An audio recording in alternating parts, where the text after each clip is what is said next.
Hello friends, I welcome you all to my YouTube channel is my investment.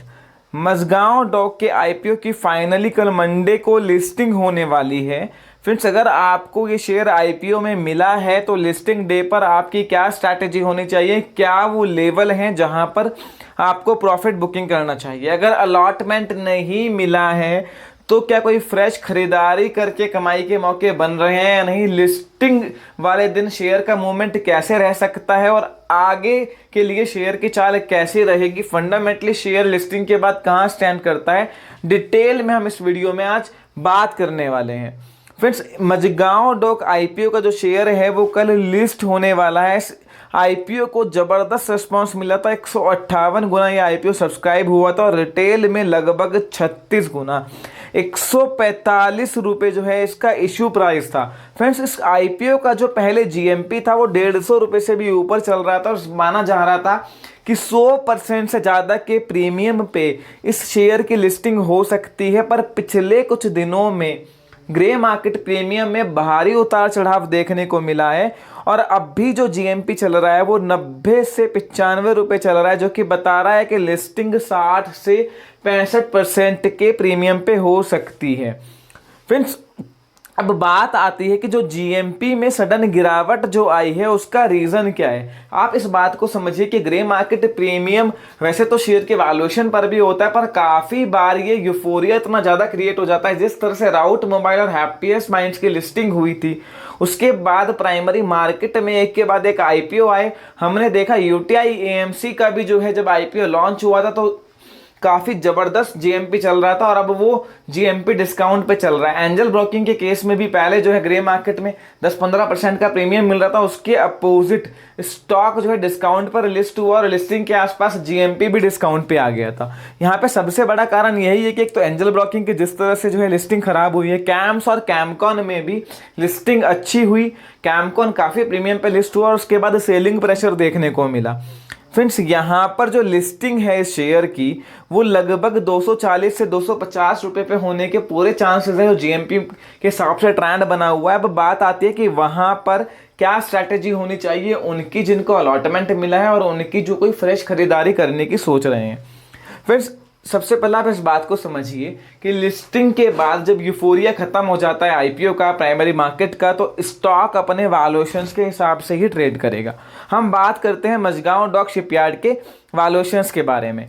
240 पे 250 रुपये पे अगर ये लिस्ट होता है तो FY20 के लगभग 12 गुना की पी पे ये ट्रेड करेगा। प्रोजेक्टेड अगर FY22 का देखते हैं तो आप 9 से 10 के पी पे मान लीजिए फॉरवर्ड अर्निंग पर ये स्टॉक ट्रेड करेगा। फ्रेंड्स, वैसे तो वैल्यूएशन अगर और स्टॉक्स को देखें तो एक्सपेंसिव नहीं है, पर स्पेशली पीएसयू स्टॉक्स की बात करें तो यहाँ पर इन वैल्यूएशंस पर ऑलरेडी काफ़ी कंपनीज ट्रेड कर रही हैं। उनके कंपैरिजन में वैल्यूएशन कहीं ना कहीं स्ट्रेच्ड हो जाएंगी। आप कोचिन शिपयार्ड की बात करें जो लगभग डिफेंस सेक्टर के ही स्पेस की कंपनी है, इमीडिएट कॉम्पिटिटर या पीयर नहीं है, पर पीएसयू कंपनी है और डिफेंस सेक्टर में। इसके अलावा engineers India limited, Bharat electronics limited, सारी कंपनी ही 7-8% का इनका डिविडेंड यील्ड है और 9-10 के पी पे सारी कंपनी ट्रेड कर रही हैं। तो मझगांव डॉक शिपयार्ड में ऐसा क्या है कि जो है लिस्टिंग के बाद भी इसको कोई बड़ा वैल्यूएशन मिलेगा। फ्रेंड्स, पहले आप समझिए स्ट्रैटेजी उनकी क्या होनी चाहिए जिन्हें अलॉटमेंट मिला है। अगर हम आईआरसीटीसी को छोड़ दें कि वो एक एक्सेप्शन था, उसका रीज़न ये था कि आईआरसीटीसी का जो बिजनेस है वो मोनोपोली बिजनेस है और कहीं ना कहीं एंट्री बैरियर है जहां पर कोई और जो है एंट्री नहीं ले सकता, जिसकी वजह से उसको more than expected valuations market ने दिए हैं। इसके अलावा पीएसयू सेक्टर का कोई भी ऐसा शेयर नहीं है जो बड़ी लिस्टिंग के बाद, जिसने पिछले 8-10 साल में आप पीएसयूज की लिस्टिंग उठा के देख लीजिए, जिन्होंने अच्छी लिस्टिंग के बाद कोई बहुत बड़ा रिटर्न इन्वेस्टर को दिया। कोल इंडिया आप देख लीजिए, जबरदस्त लिस्टिंग हुई और बाद में तो 10 साल के बाद भी शेयर जो है इशू प्राइस के भी नीचे चला गया था। तो यहाँ पर जो है पीएसयू के ट्रेंड्स को देखते हुए और जिस तरह की अच्छी कंपनीज ऑलरेडी लिस्टेड हैं, बिल्कुल भी इस बात के चांसेस नहीं है कि ये पर्टिकुलर शेयर लिस्टिंग के बाद कोई बहुत बड़ा गेन दिखाए। हाँ, कंपनी बहुत बढ़िया है, 4-5 साल की जो है अर्निंग विजिबिलिटी है, स्ट्रॉन्ग ऑर्डर बुक है, बैलेंस शीट के मामले में, बिजनेस मॉडल की बात करें, डिविडेंड यील्ड, सब कुछ बहुत बढ़िया है। पर पीएसयू कंपनी है और पीएसयू कंपनी को कभी एग्रेसिव वैल्यूएशन नहीं मिलती। ऑलरेडी इस तरह की बहुत सारी कंपनीज जिनके डिविडेंड यील्ड अब 8-8, 9-9, 10-10% तक पहुंच चुके हैं करेक्शन के बाद में, लिस्टेड हैं। तो यहाँ पर इसको कोई रिच वैल्यूएशन मिले इसके चांसेस ना के बराबर हैं। जिनको अलॉटमेंट मिला है और शॉर्ट टर्म का व्यू है वो 250 रुपये के आसपास प्रॉफिट को बुक कर सकते हैं या फिर ट्रेलिंग स्टॉप लॉस रख सकते हैं ताकि स्टॉक नीचे आए तो उनका लॉस ना हो। यहाँ पर कोई शॉर्ट टर्म में बहुत बड़ा मूव या स्टॉक दिखाया उसके चांसेस कम है। अब बात आती है फ्रेश बाइंग की। जिनको अलॉटमेंट नहीं मिला है फ्रेंड्स, तो इस स्टॉक में ट्रेडिंग अपॉर्चुनिटी ना ढूंढे। ये नीचे आए 200 रुपये के आसपास मिले और आप एक पोर्टफोलियो स्टॉक देख रहे हैं जो 4-5% का डिविडेंड यील्ड दे, 10-15% का रिटर्न आपको over the period of time 1 साल में दे। आपको ऐसा स्टॉक ढूंढ रहे हैं कि 4-5 साल जिसको रखें जिसमें रिस्क टू रिवॉर्ड आपके फेवर में हो, रिस्क कम हो, डिविडेंड आपको मिलता रहे, तो आप बाइंग कर सकते हैं। 200 रुपये के आसपास नीचे आए तो और एक्यूमुलेट कर लीजिए।